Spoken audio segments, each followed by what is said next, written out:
Why Rob's cars are all broken. Take one. With nothing on the slate at all. You have to superimpose it, Jim.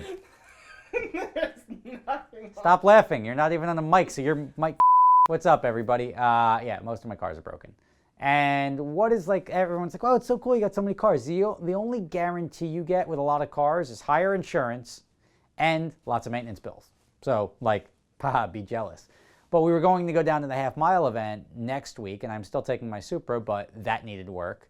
The Supra is currently up in Connecticut. I'm going to go up there and pick it up probably in the next couple of days. I'll do a video on that.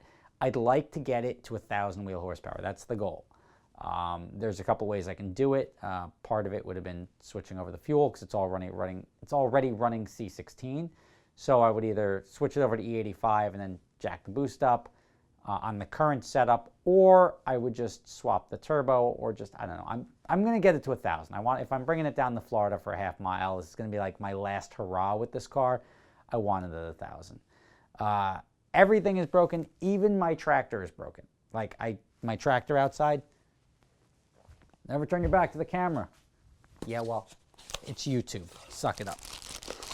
This is my carburetor rebuild kit, and a broken tractor is something that I was like, you know, the tractors are pretty easy. My carburetor is broken on my tractor, so it won't start. And I was just doing a little test fire out there because, you know, the winter's coming up, and if I can't plow, my driveway's pretty big. If I can't plow my driveway with my plow, I want to fire up the tractor. The thing's huge, and it's got a bucket on the front, so I can easily clear the snow with that. So the tractor's busted. The M Roadster, which I'm going to sell or give away, I'll probably sell it, or maybe bring it to CarMax or something, just get rid of it quick. But that car, it has a bad seal on it, so like the interior is starting to get moisture, and before it gets moldy or anything like that, I want to fix the seal and then get rid of it. Like, I don't know if I'm incredibly thrilled with that purchase. I feel like the car was lacking horsepower a little bit, and that made it a little bit less fun for me to drive. Other than that, like the fun factor was sort of there. It could rip a burnout. It could do some fun stuff, but it just didn't wow me. I get it. Maybe with a little bit more horsepower it would wow me, but nothing about it was awesome. It was just a good, cheap convertible, and it probably is one of the better looking street cred and reliable convertibles you can get for that like $10,000 to $20,000 range, depending on the engine choice. The Supra we covered, the M Roadster, the Corvette's still down at Gelati's in Texas. They said it was going to be done this week. I have a flight down to Texas in 2 weeks to get it. I'm gonna get on them to make sure we get it done. As long as we have the overheating issue solved and then the brake bias issue solved, that car is going to be a very, very formidable car for whatever event that I end up putting together. And the Project Car Challenge is what is essentially why I'm finishing that car. The next step on that car, once the heating issues are all sorted out and I can verify that they're sorted out, I'll try to send it down the quarter mile just to see what it does. Or maybe I'll wait until after I swap the turbos. I like to have like a baseline of where it's at and then where we can get it. Then I have the new Garrett turbo that I'm going to put on, and that's going to go on once I bring it down to Cook's in North Carolina to get the manifold recast. So I have a good cooling manifold, like a carbon, a ceramic coated manifold that keeps it cool. Then I'll wrap it, and then we've got the turbo blanket. And when all that goes on, turbo blanket, courtesy of Thermal Zero, by the way. And they also hooked up the guy with the BRZ whose turbo blanket caught fire in Daytona. They hooked him up. But the Project Car Challenge is going to have that. I'm going to start standardizing the performance benchmark with my Corvette because I think it's a pretty solid option for that. But that's, let's call it broken because I can't drive it right now, but I figure that'll be up and running by February. My truck, which I need to go get the Corvette, and I need to bring the Supra down to Florida, and then I need to get the Evo over to the paint shop. I've got the Evo going over to Jay's garage in Englewood.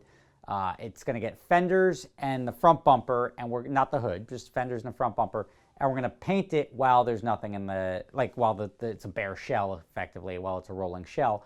So the paint work will be all done. It'll be looking nice and proper. I'm leaning towards something like white or anything else. Siobhan wants to keep it the gray that it is. Not really a fan of that. So vote, like, and like put some comments below and be like, leave it gray because it looks really cool, or like say anything but gray because I don't want it to be gray, but Siobhan really wants it to be gray and it's his car, so it may end up being gray. So the truck has to get done. That was leading me into the truck, which is broken. Remember, I had that the car hauler that Jeff was going to paint and then fix the 2 injectors, but he broke 2 of the studs off because they were seized, not because he broke them off. And then when the guy came to drill and tap the holes for the injectors, he drilled into the head and then tapped sideways. So now the injector bracket wouldn't go back on, and I need a new head. The guy we towed the truck to, that cost me $350. The guy we brought it to, the diesel guy, actually suggested that I put a whole new motor in it. And he's like, yeah, long block for like $9,000. I'm like, I'm not spending $9,000 on that truck. I'm like, just put a cylinder head on it. It needs 1 cylinder head. That's what we screwed up. It's got new injectors. It'll be fine for quite some time. So he's doing that, and that's going to cost me just the 1 cylinder head, like ready to install. Cost $1,000. So figure it's going to be another couple $100 in labor.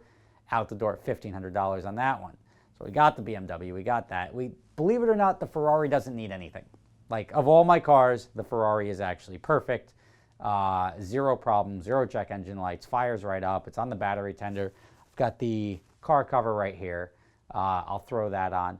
But I'm going to bring it out to Pennsylvania. We're going to Fab Speed, and they're going to hook it up so I get some better sound out of it. I don't know what form of exhaust. They do everything from the long tube headers all the way back through the cat bypass to the cat back. And I'm still unsure. I don't want it to be too loud. I don't want it to be too quiet. I want to find that right balance. And then the last thing I'm doing on the Ferrari, until I swap the clutch, eventually when the clutch goes, until I swap it over to a 6-speed, is going to be the challenge grill on the back. Again, there's no real rush on that. I can do that anytime. And it's winter time here, and I'm not the guy who really drives them in the winter because A, the Ferrari door is free shut in the winter, and that always sucks. But there's just no purpose. You don't get the enjoyment. The point of owning a Ferrari convertible is to go bombing around in the sun. So I'll wait for that. My donk, my whatever you want to call it, I call it a donk, but my Crown Victoria down in Florida, having some problems with that one.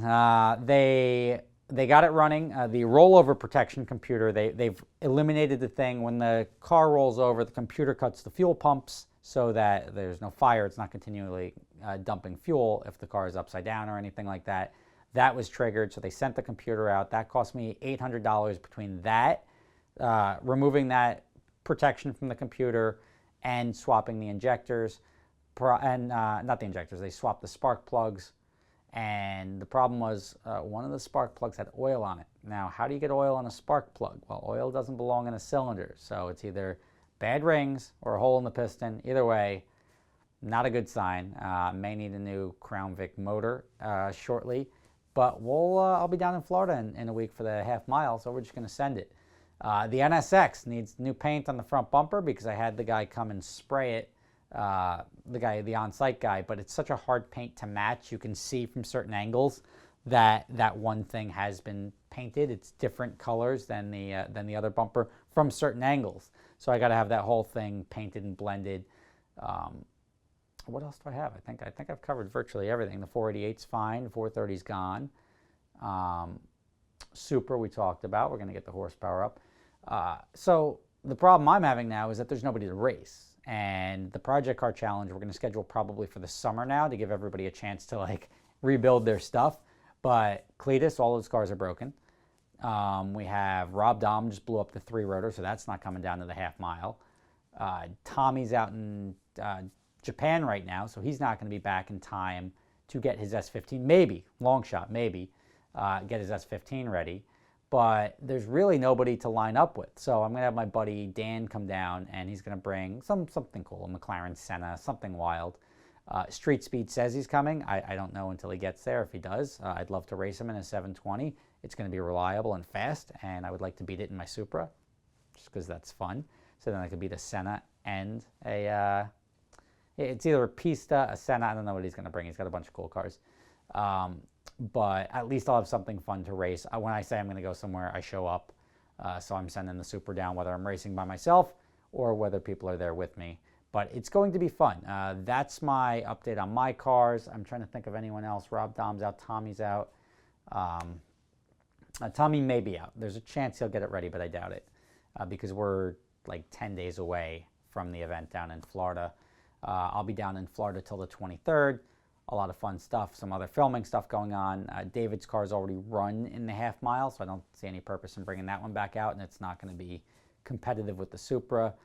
The only other person, Adam LZ, he's got some cool cars, so maybe Adam will make the trip down, and we'll get some good racing going on. But there's your update. Everyone's broke, everybody. So it'll be fun to, I think we have more track choice if I do the Project Car Challenge in the summer. There's going to be a big shift to the channel you're going to see on February 1st. So I'm putting some behind the scenes work in here and adding people, adding different series, adding structure to the channel, and you're going to see a difference there.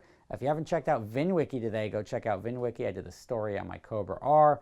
I was just down in Atlanta yesterday, and I did, I think, like 10 or 11 stories that you'll see spread out sporadically through the VinWiki schedule. So there's an update on all my cars. The only thing you're guaranteed with a bunch of cars is a bunch of repair bills, and it sucks. It generally happens all at the same time. Rob Dom, for the most part, says he's swearing off rotaries. I don't know if that's the case, but he's had some expensive troubles over there. Luckily, most of my stuff is minor, but every $1,500, this car's $1,500, that car's $2,000, that car's $1,000, that truck's $1,000. And when you start adding them all up, it starts to get expensive, and that sort of takes the fun out of it. So I just can't wait to get driving again, and when I get driving again, I will be having fun. Until then, I'm just paying bills, which sucks, and then staring at the cars. See you later.